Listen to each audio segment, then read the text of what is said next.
Bien-aimés dans le Seigneur, bonjour. Bénissons l'Éternel, notre Dieu, notre Maître, le Dieu de tous les jours, le Dieu de la révélation. Son nom, c'est l'Éternel Jéhovah, le Créateur, le Dieu bon, lent à la colère, prompt à écouter. Aujourd'hui, il nous fait grâce au devant de vous. Aujourd'hui, lundi le 23 décembre 2019, nous nous présentons au devant de vous par sa grâce.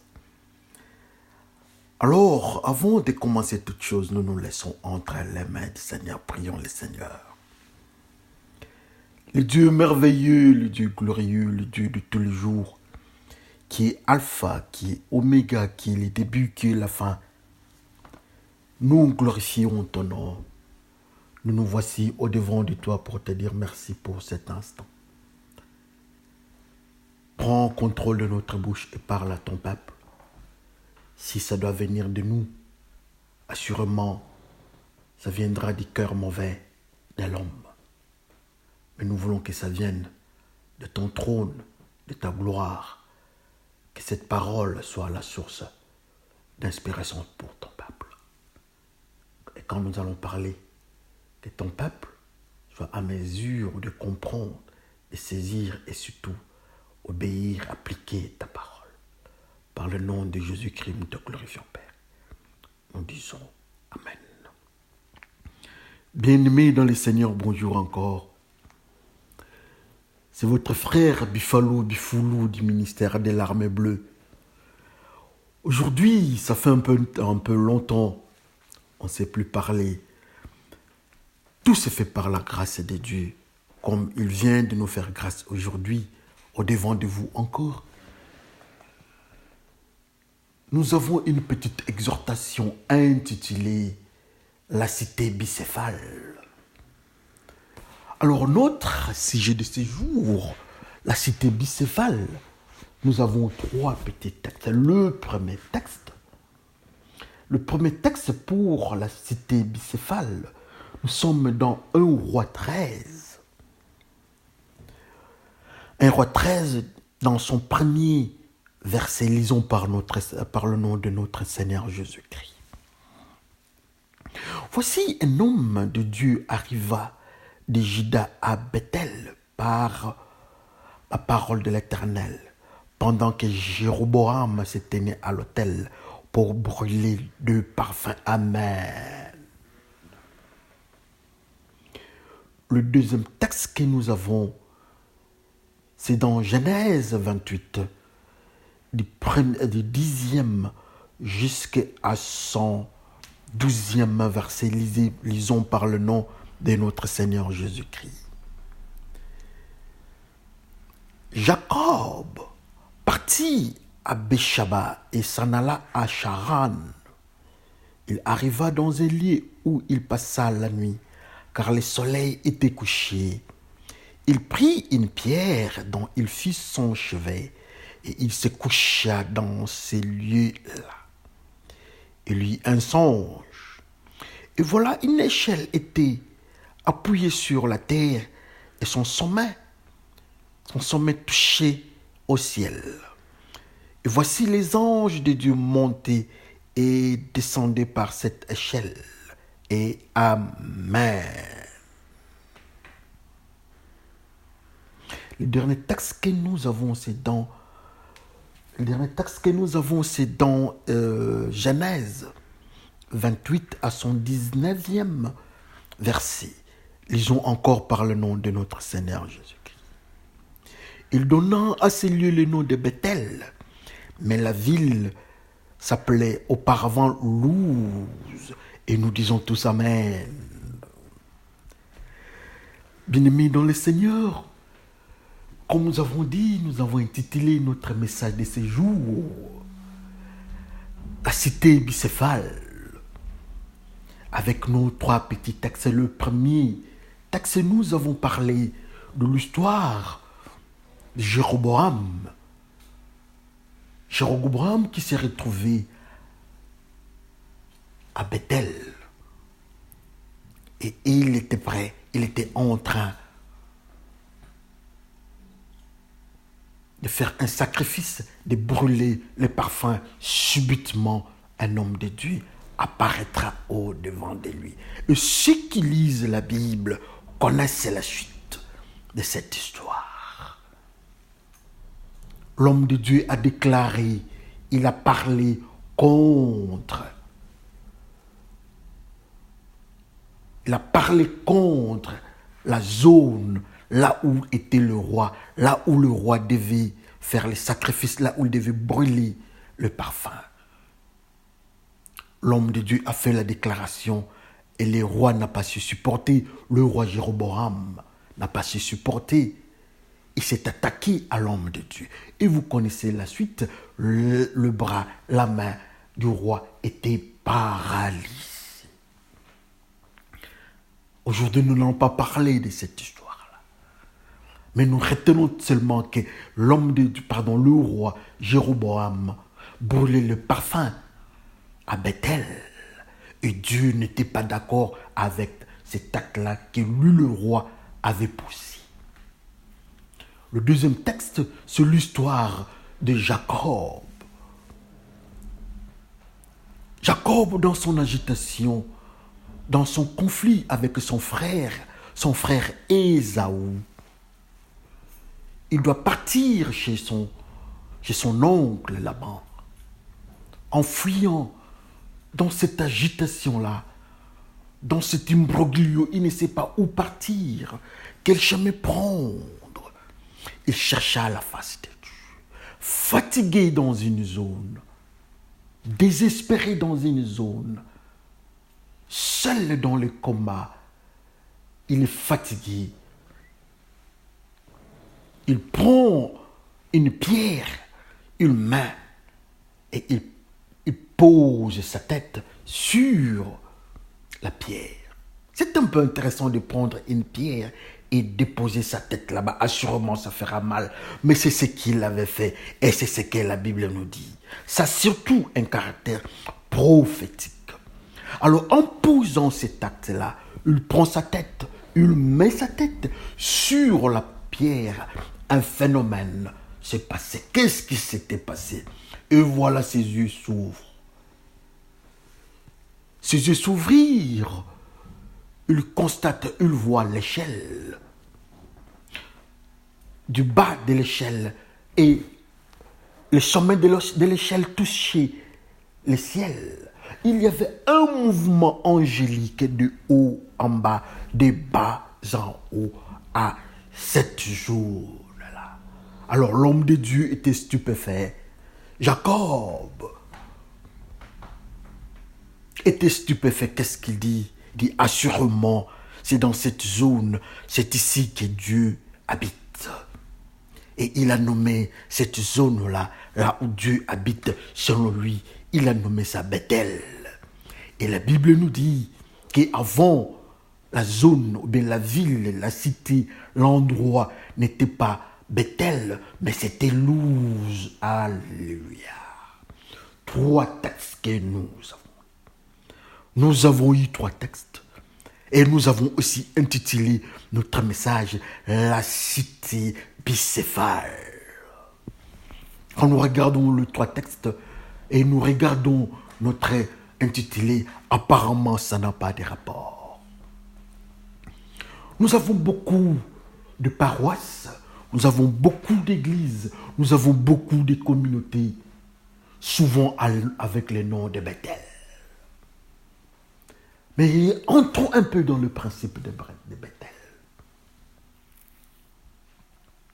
Jéroboam,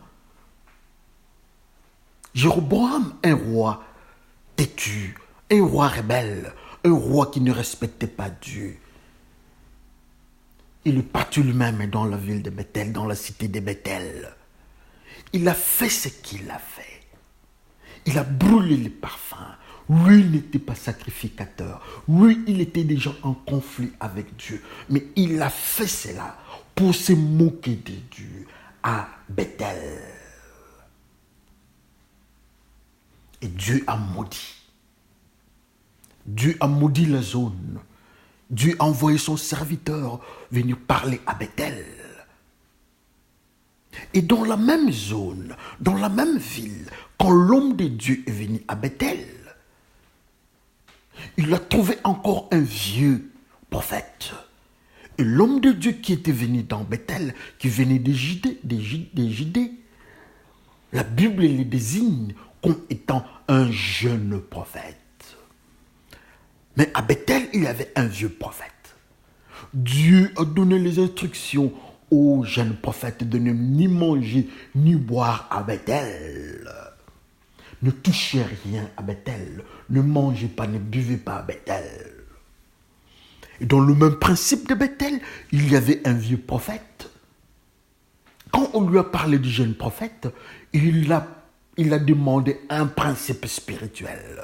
Il a demandé à ses enfants, veillez à prêter pour moi l'âne.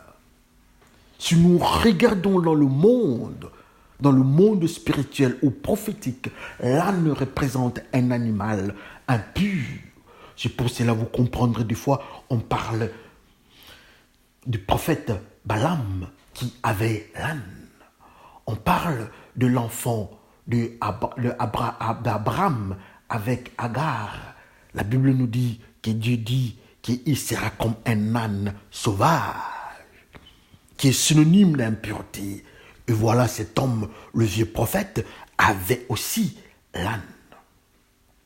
Quand il est parti voir les jeunes prophètes, il dit, j'ai vu un ange de Dieu est venu vers moi. Il m'a demandé que tu viennes avec moi et que tu manges, que tu rentres avec moi. Mais Dieu avait interdit de prendre le même chemin. Et la Bible nous ajouta, la Bible nous dit que tout ce qu'il disait, c'était le mensonge. Un prophète menteur. Or, le mensonge a pour père les diables. D'une manière ou d'une autre, ce prophète était un prophète du diable, caractérisé par l'impureté qui s'appelle Anne. Dans la ville de Bethel, Dieu maudit la zone sacrificielle. Dieu maudit ça. Tout est impur. Avec un roi impur, avec un prophète impur, l'environnement est pollué. Combien de fois nous autres nous parlons de Bethel? Combien de fois nous donnons le nom de Bethel? Nous partons, nous allons prier à Bethel. Nous partons, nous sommes les enfants de Bethel. Notre chorale s'appelle Bethel. Mais quand nous regardons le Bethel que ces gens ici ont présenté, le prophète de mensonge, quand nous regardons le Bethel que le roi Jéroboam présente, nous trouvons que c'est un Bethel impur. Alléluia. Bethel est impur. Dans Bethel, il y a l'âne. Dans Bethel, il y a le prophète du mensonge. Dans Bethel, il y a un vieux prophète. Dans Bethel, il y a la rébellion de Jéroboam qui veut brûler les parfums. Dans Bethel. Mais quand nous venons au devant des humains, nous disons que nous sommes aussi des Bethel. Alléluia. Mais nous avons dit que notre intitulé de ce jour est la cité bicéphale. Bicéphale signifie deux têtes, ou bien encore la cité a des têtes. La première tête, c'est Bethel dans la malédiction. C'est Bethel avec un roi qui ne respecte pas Dieu. Bethel avec un prophète du mensonge. Bethel avec un prophète qui prend l'âne qui est un animal impur. Bref, Bethel, une zone impure. La première tête de cette cité que nous nommons Bethel. Allons vers la deuxième tête de cette zone mystérieuse.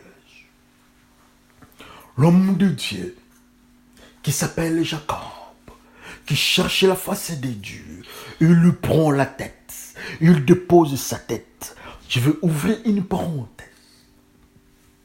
dans la Bible, je crois dans les livres du prophète Ésaïe, on nous dit que ceux qui craignent Dieu, ceux qui sont dans les chemins de la justice, dans la parole de Dieu, ils sont la tête. Mais ceux qui sont dans le mensonge, dans la désobéissance, dans la maison, ils sont la queue. Et je ferme cette parenthèse. Donc la tête représente ceux qui craignent Dieu. Mais voilà cet homme de Dieu, cet enfant de Dieu, ce serviteur de Dieu qui obéissait. La Bible nous dit que Jacob, par rapport à son frère Ésaü, Jacob était doux et Jacob restait sous la tente. Assurément sous la tente, c'est là où Dieu venait parler. Sous la tente, c'est là où Dieu parle à ses serviteurs. Regardez dans le livre de Jérémie aux Récabites. Leur grand-père leur dit, ne construisez pas des maisons, mais restez sous des tentes. Alléluia. Jacob, Dieu a dit, je vais bénir Jacob. Jacob prend la tête, sa tête, qui représente la pureté. Il prend la pureté, il met sur la pierre. Mais pourquoi la pierre? Nous avons souvent dit que la pierre représente Jésus-Christ, le rocher des âges, la pierre angulaire. La pierre représente aussi le cœur de pierre qui représente la saleté ou les impuretés.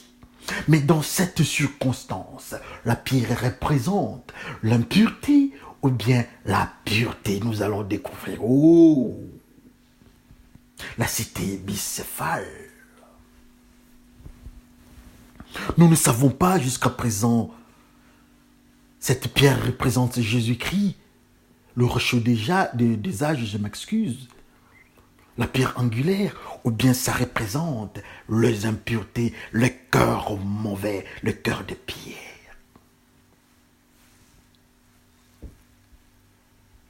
Mais quand il a pris la tête, il met sur la pierre, il y a un phénomène qui s'est passé.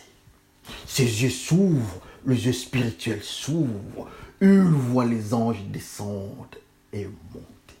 Ça signifie que la pierre là où il était une zone de pureté.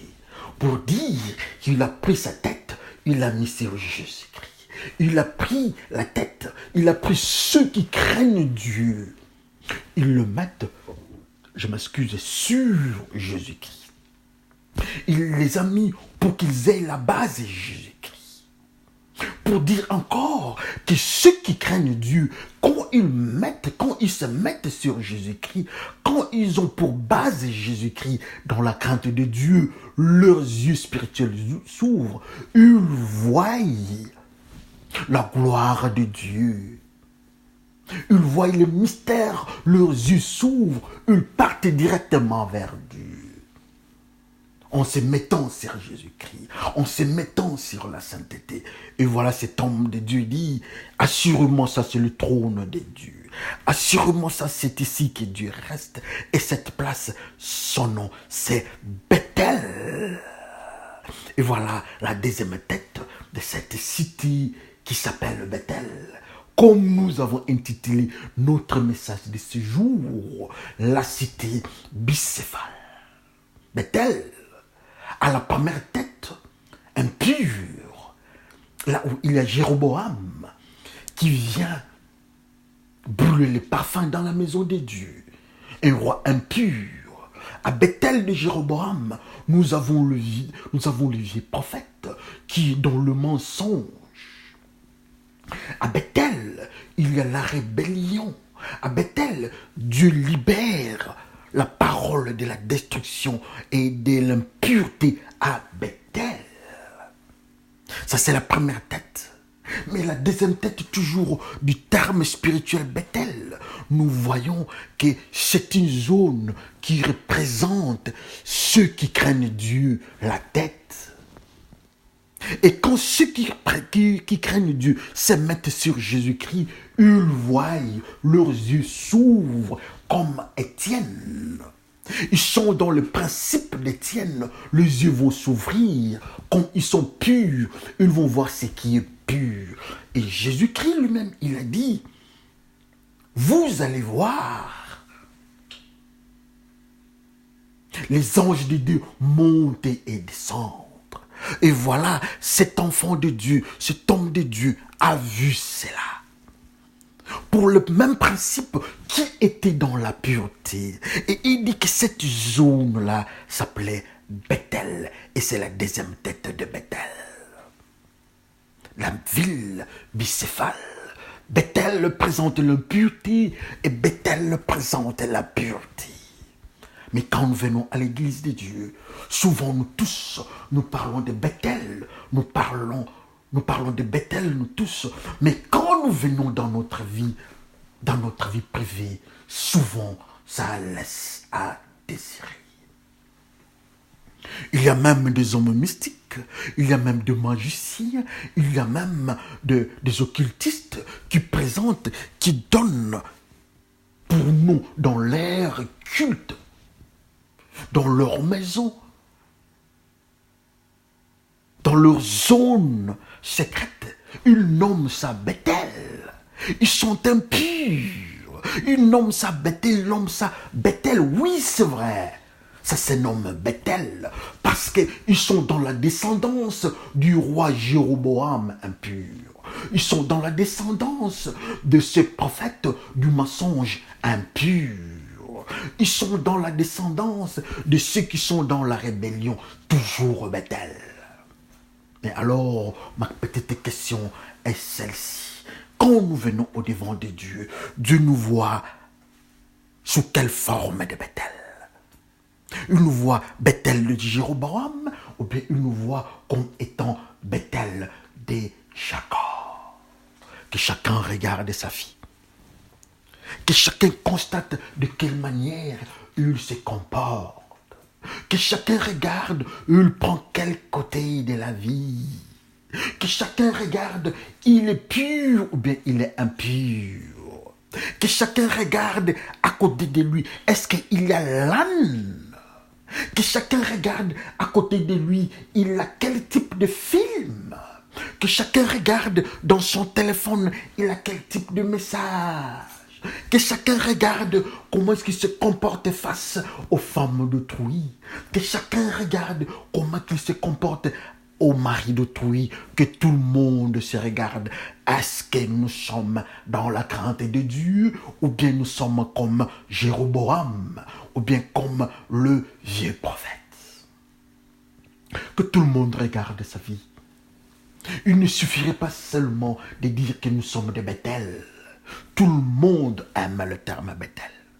Il ne suffirait pas seulement de nommer nous sommes de Bethel pour qu'on voie la gloire de Dieu. Non. Comme nous avons intitulé notre message de ce jour, Bethel, la cité bicéphale. Dans Bethel, nous voyons l'âne qui représente l'impureté à côté d'un prophète impur. Un prophète du mensonge, qui est l'enfant des diables. Les diables est le père du mensonge, le prophète est dans le mensonge. Et il prophétise au nom assurément des diables dans Bethel. Dans Bethel, nous voyons le roi Jéroboam, un des rois dans l'abomination. Mais il est toujours à Bethel. Un des rois dans la rébellion, dans la maison de Dieu, en train de maudire Dieu, toujours à Bethel. C'est dans le même ordre. Quand nous venons dans la maison de Dieu aussi, avec des fois des films pornographiques, nous ne sommes pas différents de Jéroboam à Bethel. Quand nous venons dans la maison de Dieu avec le mensonge, nous ne sommes pas différents du vieux prophète qui avait l'âne. Quand nous venons dans la maison de Dieu, dans la haine, nous ne sommes pas différents de Jéroboam qui vient brûler le parfum qui n'était pas son travail. Quand nous venons dans la maison de Dieu avec le monde, ça c'est oui, ça c'est Bethel, mais un Bethel de la zone impure. Quand nous venons dans la maison de Dieu, sans que Dieu ne soit content de ce que nous faisons. Oui, bravo, ça c'est Bethel, mais Bethel de Jéroboam, Bethel de l'âne, Bethel du vieux prophète. Mais laissez-moi vous dire aujourd'hui, je connais Bethel, je connais une autre cité, je connais une autre dimension de Bethel, c'est la dimension de Jacob.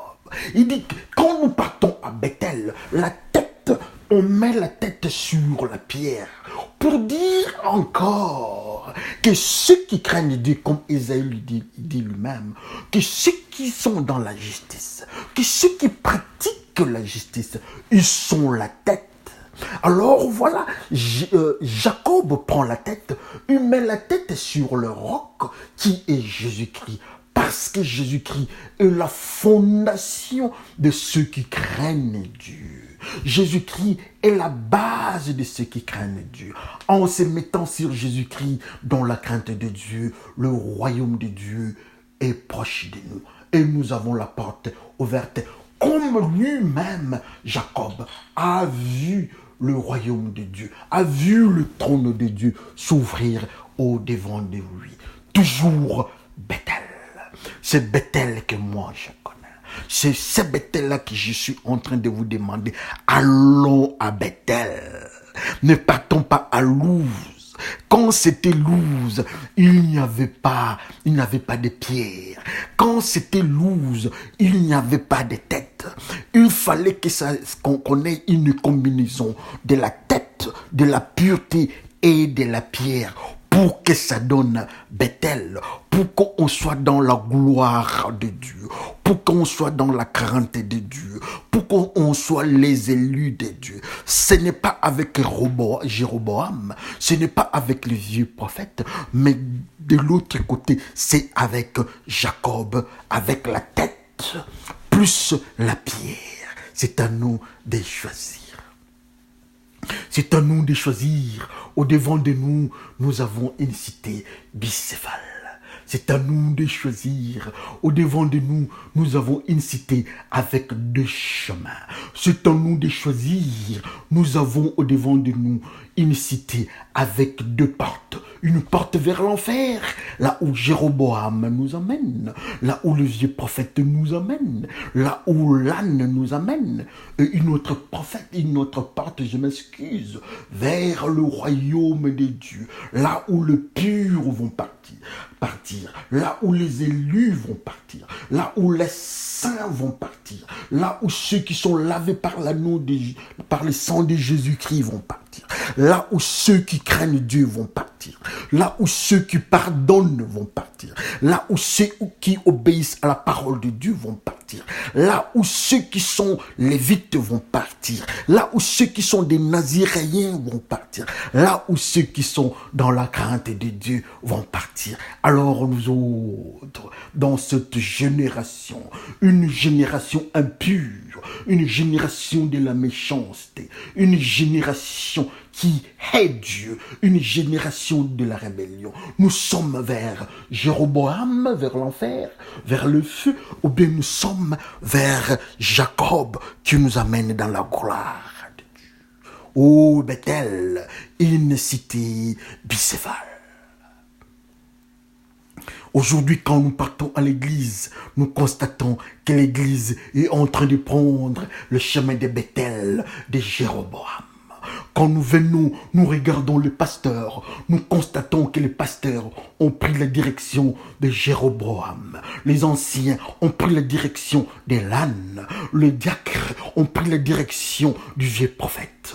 Mais la parole de Dieu nous dit que pour ceux qui sont avec Jacob, Jacob a pris la tête, il a pris les purs, ceux qui craignent Dieu, il a mis ça sur Jésus et la porte Jésus-Christ qui est la porte, la gloire de Dieu était à la portée de ceux qui craignent Dieu. C'est à nous de choisir.